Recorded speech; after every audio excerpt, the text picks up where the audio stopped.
Hello दोस्तों, स्वागत है आप सभी का रोजगार मलिक चैनल पर। दोस्तों, आज हम आपके लिए भारत पर मुस्लिम आक्रमण से संबंधित कुछ महत्वपूर्ण क्वेश्चन लेकर आए हैं जो बार बार एग्जाम में पूछा जाता है। दोस्तों, इम्पोर्टेंट टॉपिक है। इस टॉपिक से प्रत्येक एग्जाम में एक या दो क्वेश्चन पूछे जाते हैं। तो दोस्तों, चलिए स्टार्ट करते हैं बिना किसी देरी के। आपका पहला क्वेश्चन है, पैगंबर हजरत मोहम्मद साहब का जन्म कब हुआ था? 570 ईस्वी, 622 ईस्वी, 642 ईस्वी या 670 ईस्वी?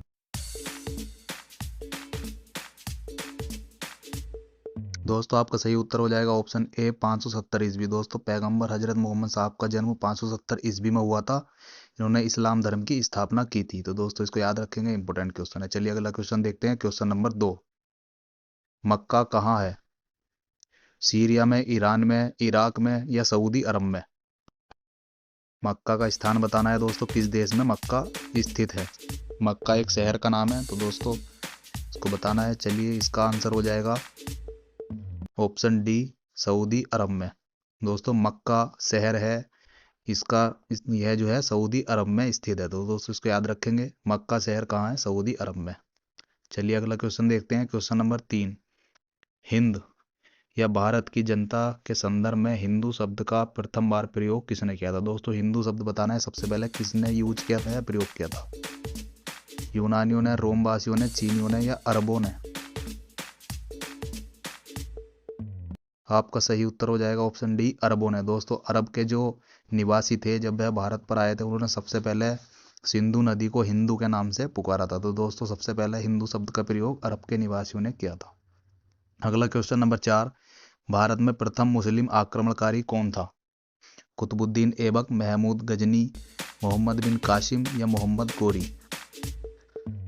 सर्वप्रथम मुस्लिम आक्रमणकारी के बताना है दोस्तों।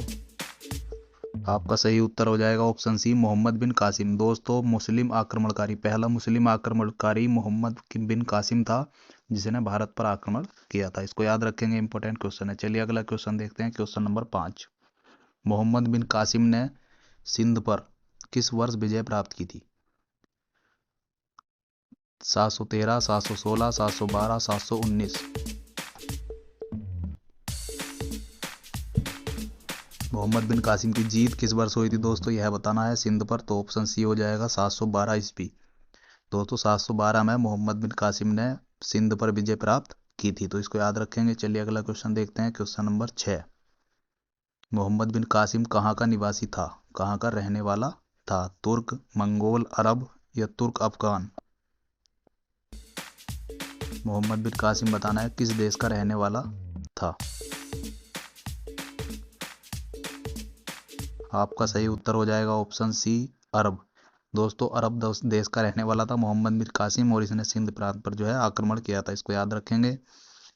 आपका सही उत्तर हो जाएगा ऑप्शन सी, अरब। चलिए अगला क्वेश्चन देखते हैं। क्वेश्चन नंबर 7, चचनामा के अनुसार 6वीं और 7वीं शताब्दी में सिंधु देश या सिंध की राजधानी क्या थी? तो सिंध की राजधानी बतानी है दोस्तों, 6वीं और 7वीं शताब्दी में जो है क्या थी? देवल, अरोड़ा, लोधवा या बाड़मेर? तो आपका सही उत्तर हो जाएगा ऑप्शन बी, अरोड़ा। दोस्तों, अरोड़ा जो है सिंध प्रांत की जो है राजधानी थी 6वीं और 7वीं शताब्दी में। इसको याद रखेंगे। चलिए अगला क्वेश्चन देखते हैं। क्वेश्चन नंबर 8, गजनी राजवंश का संस्थापक कौन था? अल्पतगीन, महमूद, सैबुक्तगीन या इस्माइल? गजनी राजवंश का संस्थापक बताना है दोस्तों, किसने गजनी राजवंश की स्थापना की थी। तो आपका सही उत्तर हो जाएगा ऑप्शन ए, अल्पतगीन। दोस्तों, अल्पतगीन इसका संस्थापक था गजनी राजवंश का। तो दोस्तों, इसको याद रखेंगे, गजनी राजवंश की जो स्थापना की थी वो अल्पतगीन ने की थी। चलिए अगला क्वेश्चन देखते हैं। क्वेश्चन नंबर 9, महमूद गजनी ने भारत पर कुल कितनी बार आक्रमण किया? 12 बार, 15 बार, 17 बार या 20 बार?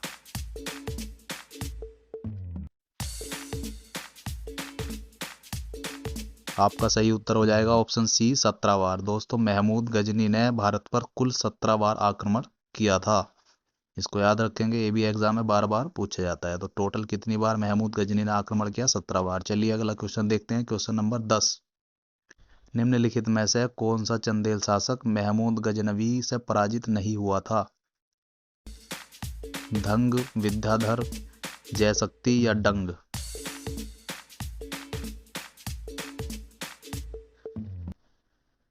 तो ऑप्शन हो जाएगा आपका सही बी दोस्तों, विद्याधर। दोस्तों विद्याधर ऐसा शासक था, चंदेल शासक, जो महमूद गजनवी से पराजित नहीं हुआ था, या जो महमूद गजनवी से नहीं हारा था। तो दोस्तों इसको याद रखेंगे, विद्याधर। चलिए अगला क्वेश्चन देखते हैं, क्वेश्चन नंबर 11। महमूद गजनवी का दरबारी इतिहासकार कौन था? हसन निजामी, कुतुबी, फिरदौसी या चंद्रवरदाई। तो इतिहासकार दोस्तों बताना है जो महमूद गजनवी के दरबार में रहता था। तो आपका सही उत्तर हो जाएगा ऑप्शन बी, उतबी। दोस्तों उतबी जो है महमूद गजनवी के दरबार में एक इतिहासकार था, प्रसिद्ध इतिहासकार। इसको याद रखेंगे, एग्जाम में बार बार पूछा जाता है। चलिए अगला क्वेश्चन देखते हैं, क्वेश्चन नंबर 12।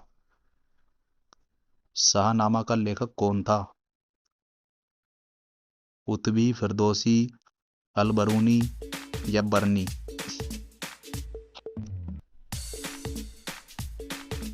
तो दोस्तों इसका सही उत्तर हो जाएगा ऑप्शन बी, फिरदौसी। दोस्तों शाहनामा का जो लेखक थे उसका नाम था फिरदौसी। इसको याद रखेंगे, इंपॉर्टेंट क्वेश्चन है, बहुत बार एग्जाम में पूछा गया है शाहनामा के लेखक। तो शाहनामा फिरदौसी, दोस्तों याद रखेंगे, फिरदौसी इसके लेखक हैं। फिरदौसी किसके दरबार में प्रसिद्ध विद्वान कवि थे? तो दोस्तों बताना है फिरदौसी किसके दरबार में थे, और यह एक प्रसिद्ध विद्वान कवि थे। सुबुक्तगीन, महमूद गजनवी, मोहम्मद गोरी या अलपतगीन। आपका सही उत्तर हो जाएगा ऑप्शन बी, महमूद गजनवी। दोस्तों महमूद गजनवी के दरबार में प्रसिद्ध कवि थे, प्रसिद्ध विद्वान कवि जो थे वो फिरदौसी थे। इसको याद रखेंगे। अगला क्वेश्चन देखते हैं, क्वेश्चन नंबर 14। पुराणों का अध्ययन करने वाला प्रथम मुसलमान कौन था? अबुल फजल, अबुल कादिर बदायूनी, अलबरूनी, दादा सिको।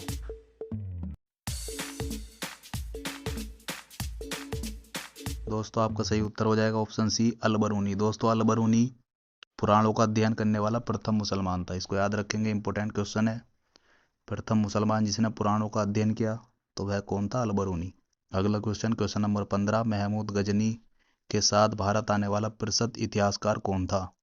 फरिश्ता, अलबरूनी, अफीफ, इब्न बतूता।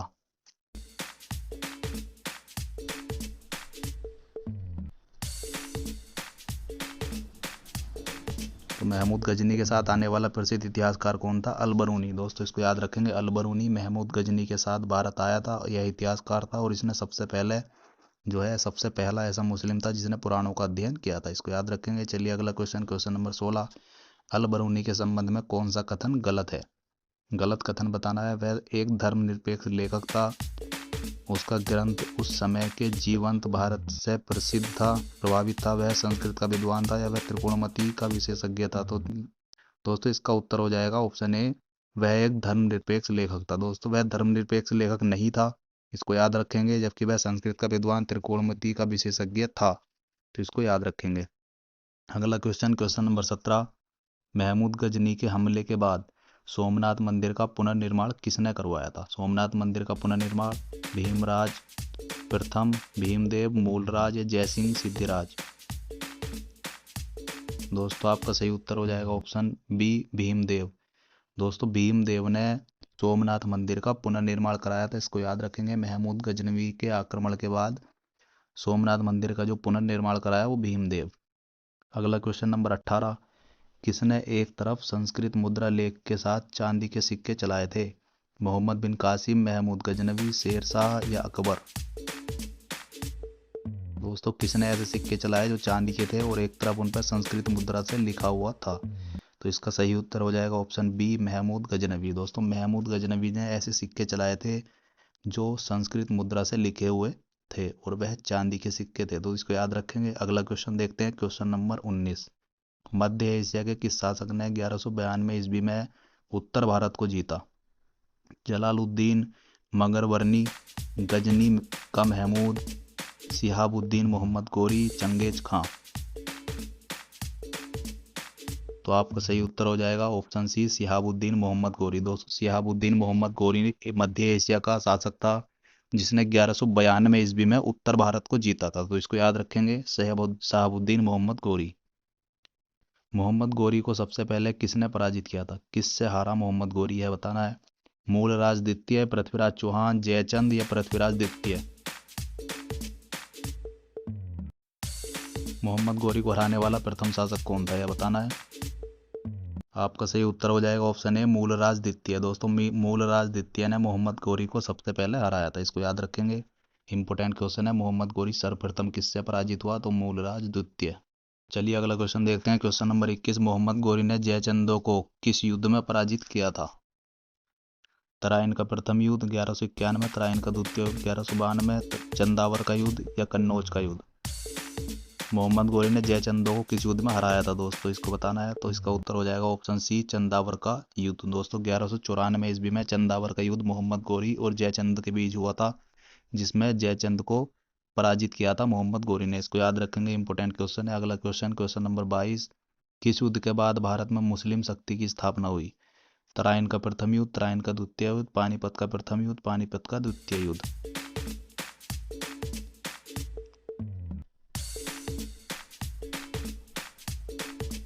तो दोस्तों आपका सही उत्तर हो जाएगा ऑप्शन बी तराइन का द्वितीय युद्ध। तो दोस्तों तराइन के द्वितीय युद्ध के बाद भारत में मुस्लिम शक्ति की स्थापना हुई थी, मुस्लिमों ने जो है कब्जा करना स्टार्ट कर दिया था। तो दोस्तों याद रखेंगे, इंपोर्टेंट क्वेश्चन है। चलिए अगला क्वेश्चन नंबर 23, किस मुस्लिम शासक के सिक्के पर देवी लक्ष्मी की आकृति बनी थी। दोस्तों देवी लक्ष्मी की आकृति किसके सिक्कों पर बनी थी। मोहम्मद गौरी, अलाउद्दीन खिलजी, अकबर या उपरोक्त में से कोई नहीं। तो दोस्तों आपका सही उत्तर हो जाएगा ऑप्शन ए मोहम्मद गौरी। दोस्तों मोहम्मद गौरी के सिक्कों पर देवी लक्ष्मी की आकृति बनी हुई थी, या मोहम्मद गौरी ने जो सिक्के चलाए थे उस पर देवी लक्ष्मी की आकृति बनवाई थी। तो दोस्तों इसको याद रखेंगे। चलिए अगला क्वेश्चन देखते हैं। क्वेश्चन नंबर 24, मोहम्मद गौरी के किस दास ने बिहार एवं बंगाल पर विजय प्राप्त की। दोस्तों मोहम्मद गौरी का ऐसा कौन सा गुलाम था जिसने बंगाल और बिहार को जीता था। कुतुबुद्दीन ऐबक, इल्तुतमिश, बख्तियार खिलजी, यलदौज। आपका सही उत्तर हो जाएगा ऑप्शन सी बख्तियार खिलजी। दोस्तों बख्तियार खिलजी मोहम्मद गौरी का गुलाम था और उसने बिहार और बंगाल दोनों पर ही कब्जा किया था। तो इसको याद रखेंगे, इंपॉर्टेंट क्वेश्चन है। चलिए अगला क्वेश्चन देखते हैं। क्वेश्चन नंबर 25, नालंदा बिहार का विध्वंस किसने किया था। दोस्तों नालंदा और विक्रमशिला को जो है विध्वंस किया था, उसका नाम बताना है। कुतुबुद्दीन ऐबक, मोहम्मद बिन तुगलक, बख्तियार खिलजी या अलाउद्दीन खिलजी।